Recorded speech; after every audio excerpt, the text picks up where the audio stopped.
presenting your host for the Racecoin podcast, Jay. What's going on, my Racecoin fans? I'm here with Renger, a Dutch racer who's the winner of the 2016 WeatherTech Sports Car Championships. Welcome to the show. Thank you very much. Nice to be here. Yeah, so let's go into your story. Like, how did you get into racing, and what inspired you when you were a kid to join it? I mean, racing is, I would say I'm a passionate race car driver, and I've been starting in go-karts when I was like 12 or 13, so I started quite late. My dad really didn't want me to go go-karting at all. Mm-hmm. And after a few years, we kind of decided to still go for it. My mom at the end said, please buy a go-kart for that kid because it's going to be an obsession otherwise. And off we went. But internationally, I did some karting. I was okay in karting. I was not a superstar. I finished fifth on the World Championship and some other good results, but not like a Max Verstappen or a Norris who won everything in a row. Yeah. I had different champions at that time who are some of them still in karting, like Bas Lammers is a good one. Davide Fauvet, those kind of Manetti were a little in front of me, but those kind of guys I was racing with. And I started in 2004 in single-seaters in Formula Renault. My dad gave me half a season to see if I was up to it. And halfway the season, I started to win races. And since then, it's been going well in cars. The cars really suited me. And since 2006, I was in the junior program in Mercedes with some support until 2009. 2011, I did some DTM. And then after that, my professional career started more or less in 13. So, that's what it was. Yeah, I mean, it's just been, one thing after another. You've been in so many championships and, in 2016, you won. So what was that like, the entire experience of actually being on the podium and just the exhilaration, I guess, about the entire process of it? It's funny that sometimes you're doing races and it's where you do well and nobody sees it. And sometimes you have a race weekend and you did okay, but you won it, or you did something what everybody saw, and suddenly it's a highlight of most of the website and motorsport news, the media. So yeah, it's really fun to see how it works. In 2016, I won the championship in LMPC, but for those last 5 years, I was pushing so hard in those kind of cars. It was 3 years actually that was in LMPC, and sometimes people thought I was good, or there was some races where I did really well and nobody saw it. But it really depends on when you get an opening. And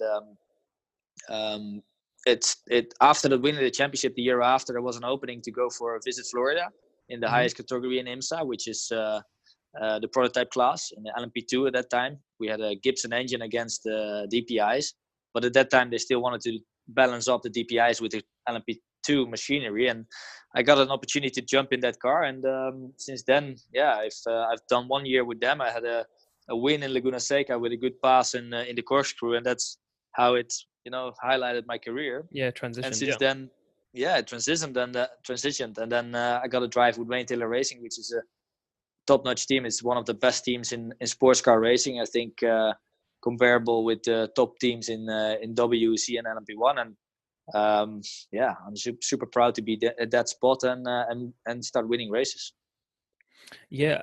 So I guess a lot of it obviously comes down to, being in the right, with the right team, having the right sort of co-drivers with you. What sort of role does that play as part of your career trajectory? And, how can you describe that so that other people can actually benefit from the things that you say about how to find the right sort of team or the co-drivers for their career? Yeah, I think for finding the right co-drivers, you don't have a lot of say in that normally. Let's say, for example, next week I'm driving for Honda, and I'm driving the NSX and GT3, and it's really Honda who's deciding who is going to be the teammates. But sometimes you do have a say in it. If now with Wayne Taylor Racing we are on such a good level, Jordan and I are at the same speed in the car. We are performing almost identical. So for the team, it's a great way to have two guys. Doesn't matter who you put in the car, it's going to perform. In qualifying the race, doesn't matter.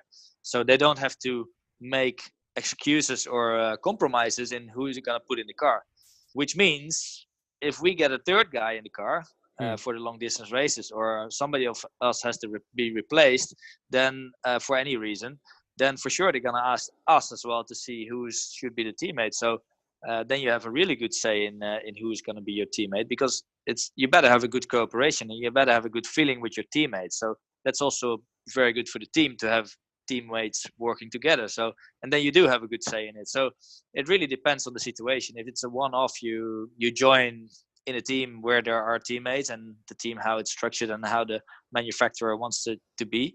But sometimes you do I wouldn't say negotiate, but discuss who could be a smart and clever teammate. Yeah, exactly. So, I mean, the whole process of team building, what does that look like from behind the scenes? You know, the thing is with Jordan, for example, is a good example of having a great teammate. It's a good cooperation. We speak on a level of friendship, but also of respect.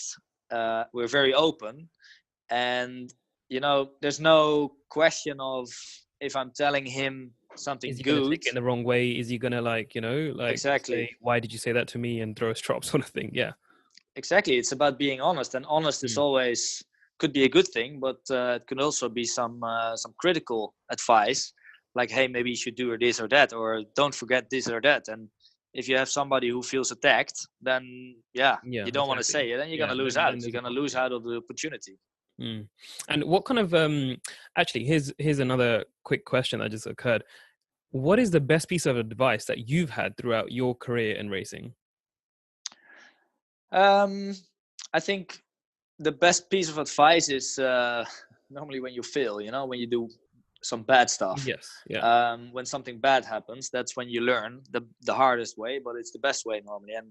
And I think you know, the biggest thing is to believe in yourself, believe in your own how you say capability of capacity and capability of driving fast, being clever on track, and make the right choices at the right point. I'm also together with another driver who's Nicky Katzberg. I'm managing also a few other drivers. One guy, for example, is Kay van Berlo.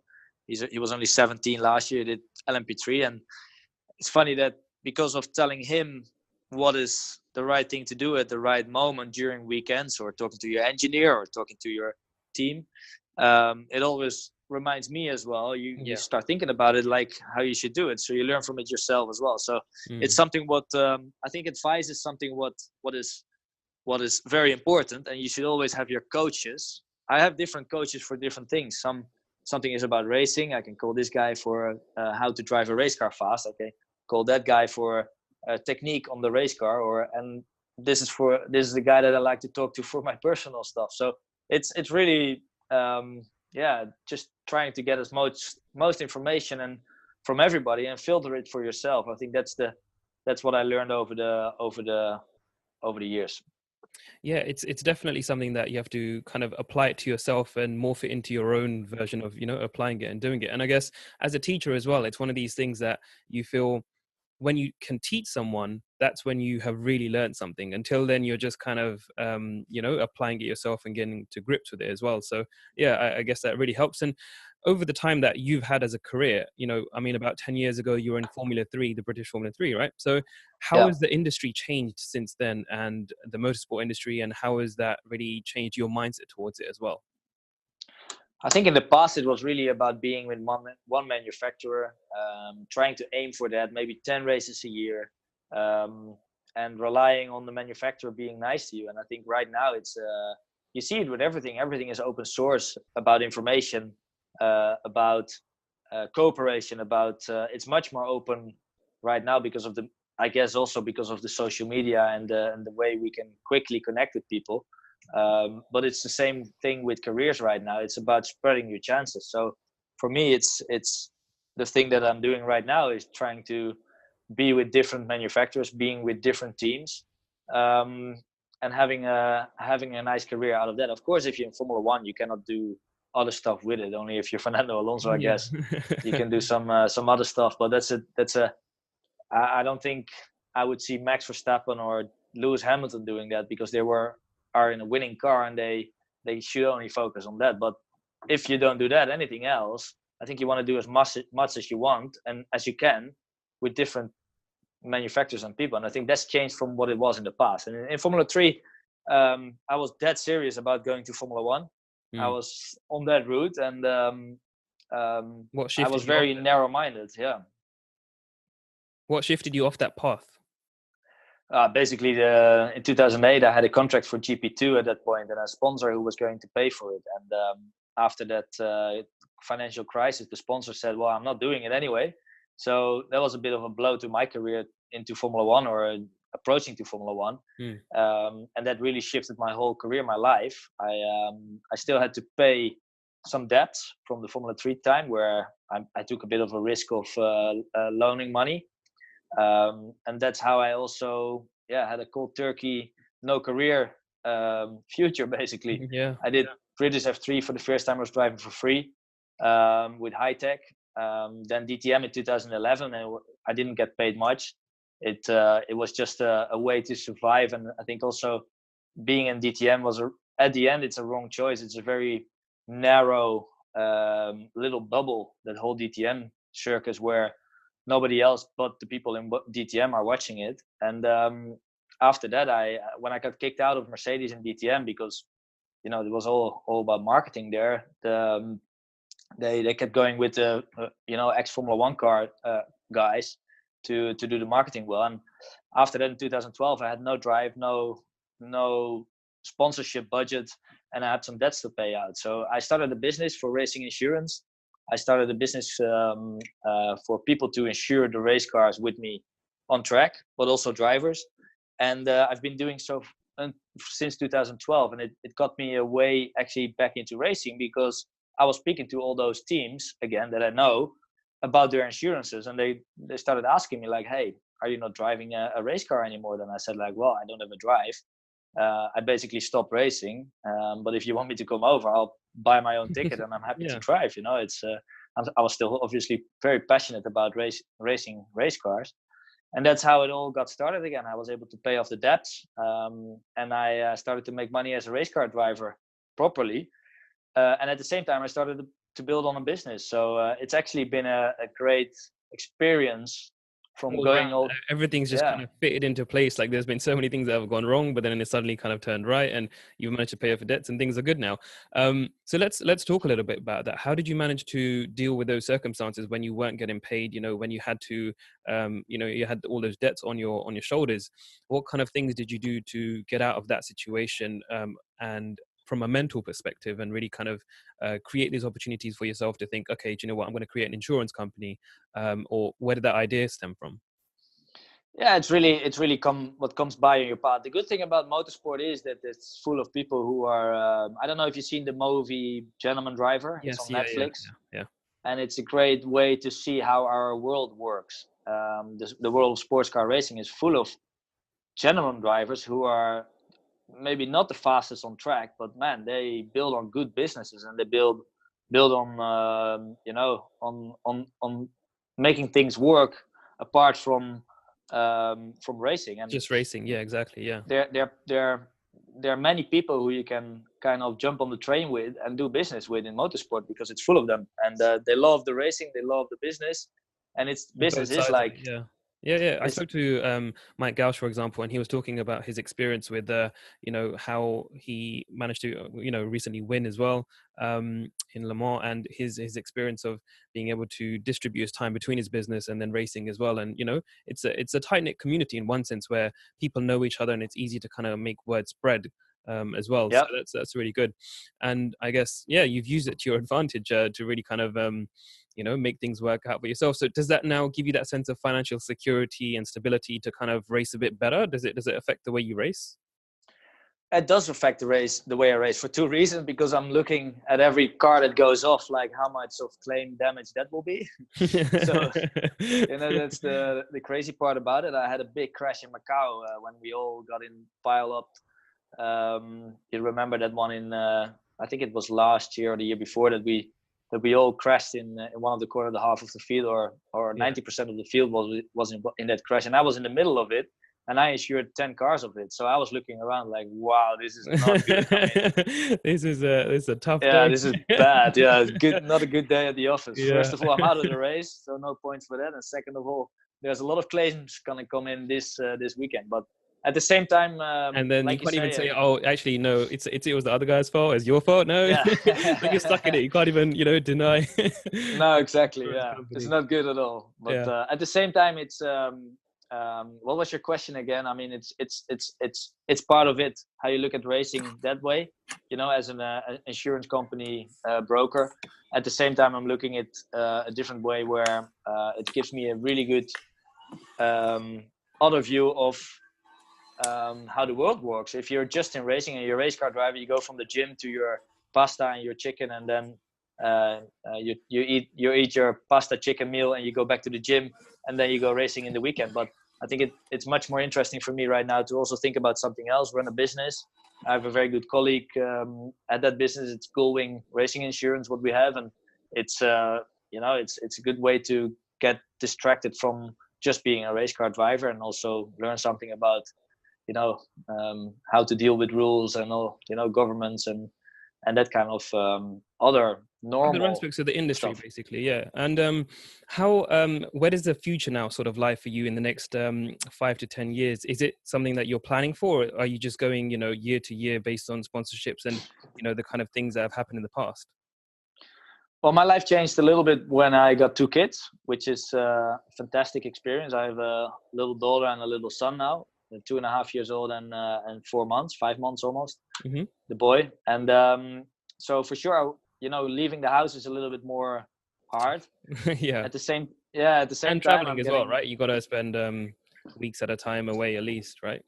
exactly. So it's hard to leave the house for that. But at the same time, I'm so passionate about racing, and to be in that race car for me is still something like a true present or a gift. So I have many offers for drives, and which is amazing. I feel very flattered. On the same time, you only have 52 weeks in the weekends in the year where I'm doing already 20 or 25. And on top of that, you have to be also taking care of yourself. And I have the business, I do the management, I have kids. So altogether, it's a bit of 24/7 workaround time, right? yeah, it is, and I love that. I mean, I like to be busy. At the same time, you have to also make choices sometimes and say no. So that's the situation I'm in right now. And I think, if I have to make a decision, I would love to stay for another 10 years in IMSA. I really like that championship. The American way of racing is fantastic. And next to that, do some of the good drives. So, for example, this year I'll do most of the big endurance races like Spa 24-hour, Le Mans 24-hour, Daytona, Sebring, Petit Le Mans, Nürburgring 24-hour, which is unbelievable, right?